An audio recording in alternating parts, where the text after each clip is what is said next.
Mutual fund investment एक long term investor की investing journey के अंदर बहुत ही इंपॉर्टेंट टूल होता है।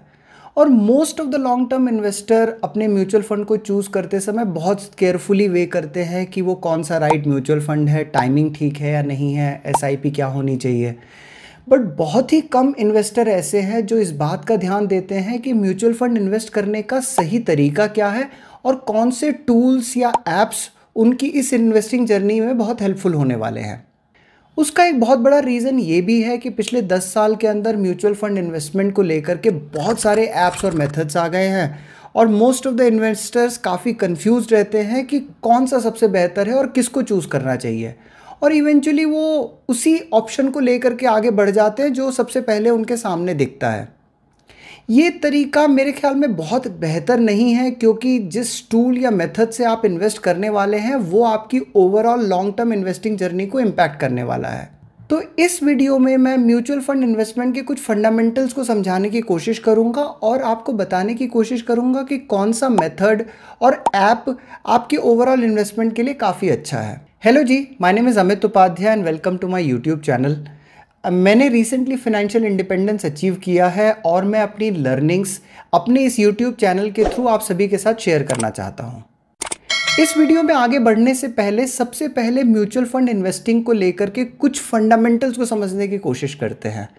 म्यूचुअल फंड इन्वेस्टमेंट के अंदर सबसे इंपॉर्टेंट रोल जो प्ले करता है वो है एसेट मैनेजमेंट कंपनी या जिसे एएमसी या फंड हाउसेस भी हम बोलते हैं। इंडिया में लगभग 44 फंड हाउसेस हैं। ICICI prudential mutual fund, HDFC mutual fund, SBI mutual fund, ये काफ़ी पॉपुलर नेम्स हैं। बट आपको ये समझना ज़रूरी है कि ये फंड मैनेजमेंट कंपनी इन्वेस्टिंग के अंदर एक्सपर्ट्स हैं और इनका majority of the back and work, चाहे वो ट्रांजैक्शन का प्लेटफॉर्म हो या बैक ऑफिस का वर्क हो, ये जनरली एक थर्ड पार्टी को आउटसोर्स करके रखती हैं। इसमें दो प्लेयर्स का रोल बहुत ज़्यादा इम्पॉर्टेंट होता है। पहला है ट्रांजैक्शन प्लेटफॉर्म, जिस पर कि इन्वेस्टर्स अपने म्यूचुअल फंड को खरीदते या बेचते हैं, और दूसरा वो बैक ऑफिस जहाँ पर कि ये सारा का सारा डेटा मैनेजमेंट, रिडम्पशन रिक्वेस्ट को मैनेज करना, कस्टमर का डेटा मैनेज करना, ये सब चीज़ें मैनेज होती हैं। ट्रांजैक्शन प्लेटफॉर्म इंडिया के अंदर दो बहुत ज़्यादा पॉपुलर है। पहला है बीएसई का स्टार एमएफ प्लेटफॉर्म और दूसरा एनएसई का एनएमएफ प्लेटफॉर्म। और बैक ऑफिस वर्क के लिए आरटीएस होते हैं और इंडिया के अंदर दो आरटीए बहुत ज़्यादा पॉपुलर हैं। पहला है कैम्स एंड दूसरा K fintech. As a mutual fund investor आपको ये सारा डिटेल समझना ज़रूरी नहीं है, बट फिर भी मैं आपको ये बात इसलिए बता रहा हूँ जिससे कि आपको ये बात समझ में आए कि mutual fund investing already completely digitise और सेंट्रलाइज्ड हो चुकी है। तो यहाँ पर मैं पहला मिथ बस्ट करना चाहूँगा। बहुत सारे लोगों को ये लगता है कि अगर वो अपना म्यूचुअल फंड डीमैट के फॉर्म में कर रहे हैं तो ही वो सेंट्रलाइज्ड है और वो ही डिजिटाइज्ड है, बट ऐसा नहीं है। किसी भी फॉर्म के अंदर अगर आप म्यूचुअल फंड में इन्वेस्ट करते हैं तो वो ऑलरेडी सेंट्रलाइज्ड और डिजिटाइज हो चुका है। जब आप म्यूचुअल फंड खरीदते हैं तो इवेंचुअली आपको यूनिट एएमसी एलोकेट करती है और यहाँ पर ही पहला कन्फ्यूजन क्रिएट होता है कि ये यूनिट किस फॉर्म के अंदर रहने वाली है। ये यूनिट आपके पास दो फॉर्म के अंदर रह सकती है। जो पहला ट्रेडिशनल फॉर्म है जिसे हम स्टेटमेंट ऑफ अकाउंट मेथड बोलते हैं। इस मेथड के अंदर आपकी ये यूनिट्स की पूरी ट्रैकिंग और मैनेजमेंट जो है वो एएमसीज करती हैं, और जैसा कि मैंने बताया ये सारा का सारा मेथड ऑलरेडी डिजिटाइज्ड ही होता है। दूसरा एक तरीका है कि जहाँ पर ये जो यूनिट एएमसी ने आपको एलोकेट की है, इसको स्टोर करने के लिए आप अपने डीमैट में इसे स्टोर कर सकते हैं, बट वो यूनिट वही सेम रहने वाली हैं, जस्ट दैट उनका स्टोरेज आपके डीमैट के अंदर होने वाला है। तो एक सवाल हमारे सामने आता है कि फिर ये डीमैट का ऑप्शन एग्जिस्ट हुआ क्यों। बेसिकली सेबी ने ये इंट्रोड्यूस किया जिससे कि आप अपने सारे इक्विटी बेस्ड इन्वेस्टमेंट्स, चाहे वो स्टॉक हो या म्यूचुअल फंड हो, उनको एक जगह पर देख सकते हैं। और इसका फ़ायदा काफ़ी हद तक ट्रेडिंग प्लेटफॉर्म्स ने किया और उन्होंने ये एक फॉल्स नैरेटिव स्प्रेड किया कि अगर आपको म्यूचुअल फंड में इन्वेस्ट करना है तो आपको डीमैट होना ज़रूरी है, और इसको यूज़ करके बहुत सारे डीमैट अकाउंट खुलवाए गए। बट रियलिटी ये है कि डीमैट एक ऑप्शनल स्टेप है और कोई बहुत ज़रूरी नहीं है कि आप उसके लिए डीमैट अकाउंट खुलवाएं ही और अपने यूनिट्स को डीमैट के फॉर्म में सेव करें। तो आइए हम ये समझने की कोशिश करते हैं कि हम ये जो दो मेथड हैं, डीमैट या statement of account method of storing your mutual fund, इसमें से कौन सा ऑप्शन बेहतर है और आपको क्या चूज़ करना चाहिए। तो इसमें प्रोज एक बहुत ही ऑब्वियस है कि आप अपने एक ट्रेडिंग अकाउंट के अंदर अपना म्यूचुअल फंड और स्टॉक एक जगह पर देख सकते हैं और ये आपको थोड़ा सा क्लैरिटी देता है कि आपका ओवरऑल इक्विटी इन्वेस्टमेंट्स कैसा है।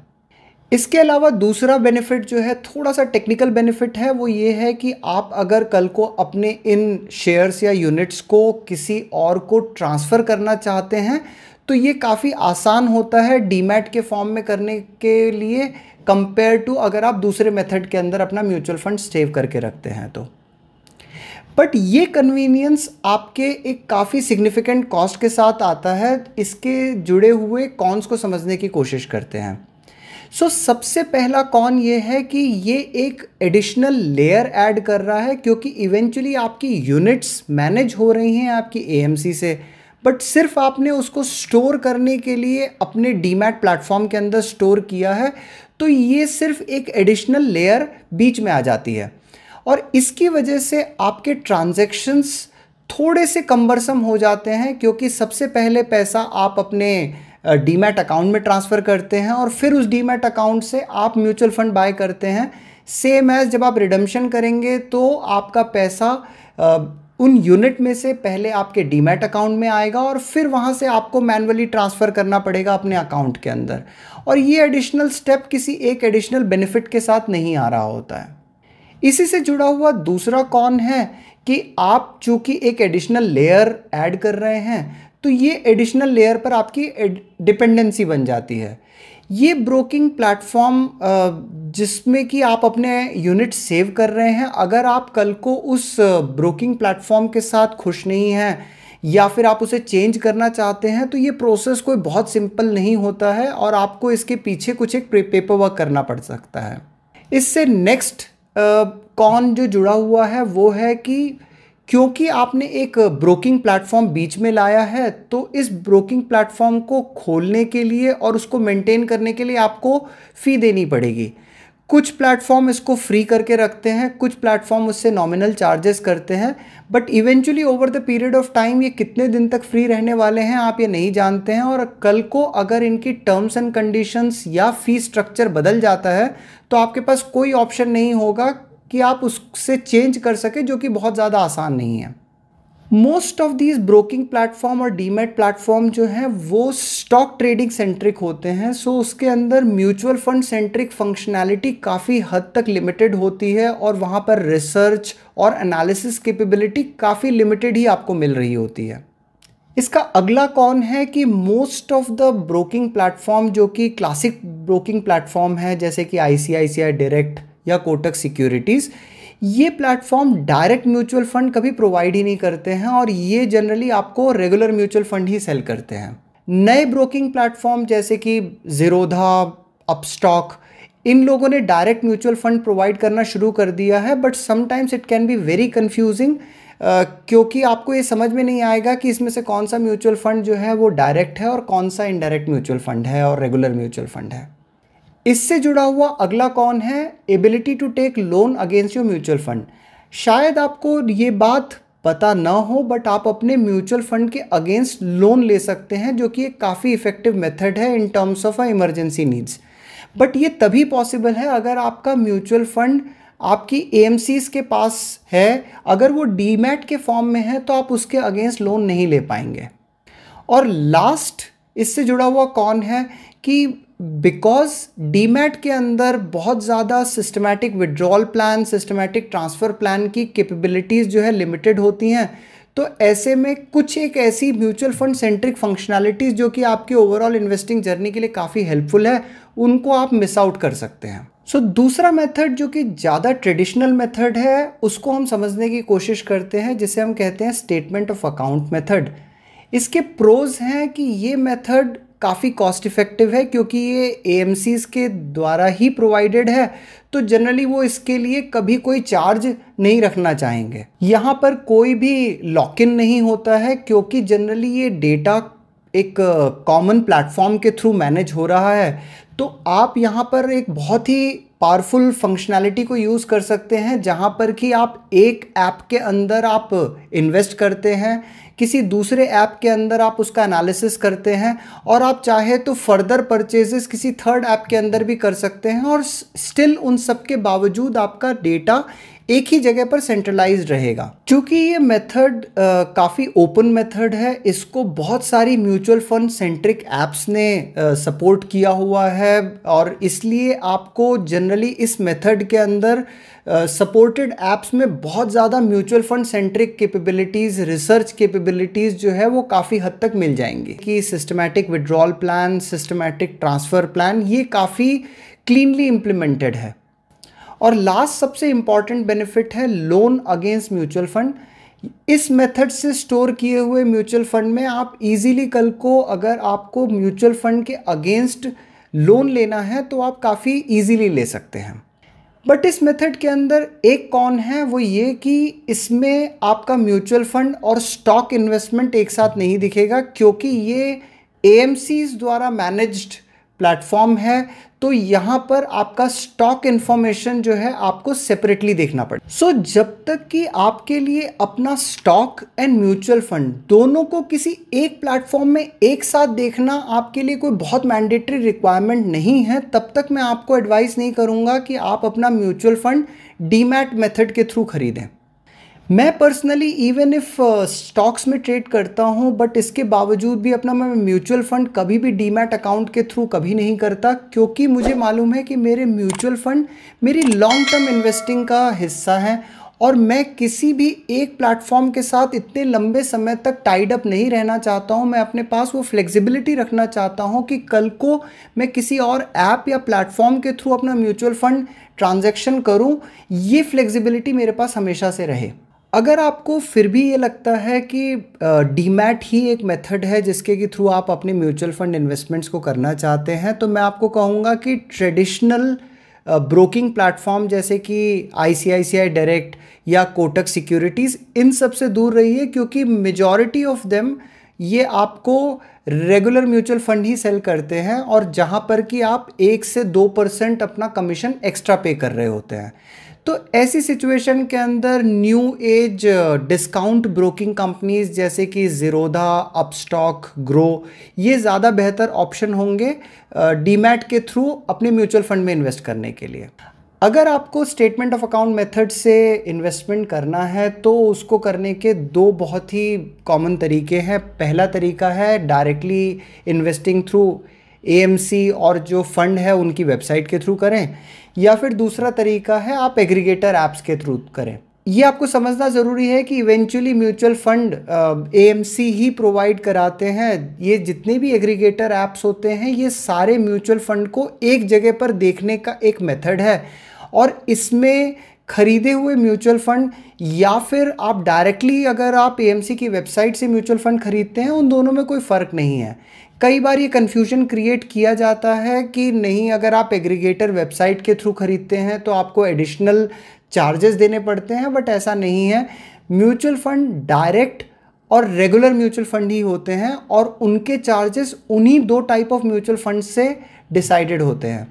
और यहाँ पर एक अच्छी चीज़ ये है कि majority of the aggregator apps सिर्फ डायरेक्ट म्यूचुअल फंड ही सेल करते हैं, तो आपके सामने ये कन्फ्यूजन कभी नहीं आता कि आप रेगुलर या डायरेक्ट म्यूचुअल फंड के बीच में से कौन सा खरीद रहे हैं। तो इससे पहले कि हम एग्रीगेटर ऐप्स को समझने की कोशिश करें, एक बार जानने की कोशिश करते हैं कि अगर आप डायरेक्टली एएमसी की वेबसाइट से खरीदते हैं तो उससे जुड़े हुए प्रोज एंड कॉन्स क्या हैं। इसमें सबसे पहला प्रोज जो होगा वो ये है कि आपको एक पीस ऑफ माइंड मिलता है, क्योंकि आप डायरेक्टली एएमसी की वेबसाइट से ख़रीद रहे हैं तो आपको ये लगता है कि जो भी आप कर रहे हैं वो काफ़ी ट्रस्टेड है क्योंकि ये उसी म्यूचुअल फंड का है। इससे जुड़ा हुआ दूसरा बेनिफिट ये भी है कि कस्टमर केयर शायद थोड़ा सा बेहतर मिल सकता है क्योंकि ये उन्हीं म्यूचुअल फंड वेबसाइट्स के थ्रू किया हुआ परचेजेस है। तो आपको अगर कोई भी ट्रांजैक्शन के अंदर प्रॉब्लम आती है तो आप उस म्यूचुअल फंड हाउस को कॉल करके ये क्लैरिफिकेशंस के लिए पूछ सकते हैं। बट इससे जुड़े हुए कुछ नेगेटिव पॉइंट्स हैं, जैसे कि पहला नेगेटिव पॉइंट है कि आप किसी भी एएमसी से जब आप म्यूचुअल फंड खरीदते हैं तो वहाँ पर सिर्फ उस एएमसी के म्यूचुअल फंड्स ही मिलेंगे और आप दूसरे म्यूचुअल फंड्स वहाँ पर नहीं खरीद सकते। तो अगर इवेंचुअली आप मल्टीपल एएमसीज के थ्रू अपने म्यूचुअल फंड खरीद रहे हैं तो आपको इतने सारे साइट के लॉगिन्स एंड पासवर्ड का मैनेजमेंट करना पड़ेगा। इसी से जुड़ा हुआ दूसरा प्रॉब्लम ये है, चूंकि आप इंडिविजुअली एएमसीज की वेबसाइट्स के थ्रू खरीद रहे हैं तो आपके पास फंड को कंपैरिजन या उनको रिसर्च करने की कैपेबिलिटीज़ जो है वो नहीं मिल पाएंगी और आपको ये रिसर्च किसी और बाहर थर्ड पार्टी ऐप के अंदर पहले से ही करना पड़ेगा और फाइनल ट्रांजैक्शन के लिए आप एएमसी की वेबसाइट पर आ सकते हैं। और लास्ट इसमें एक नेगेटिव पॉइंट ये है कि majority of the AMC websites काफ़ी रूडिमेंट्री है और वहाँ पर म्यूचुअल फंड से रिलेटेड बेसिक इंफॉर्मेशन जैसे कि long term capital gain tax या short term capital gain tax या ईएलएसएस से रिलेटेड इन्फॉर्मेशन, ये सब आपको बहुत कम ही मिल पाएंगी और इसमें एक वेबसाइट और एक एएमसी की फंक्शनैलिटी दूसरे एएमसी की फंक्शनैलिटी से काफ़ी हद तक डिफरेंट हो सकती है।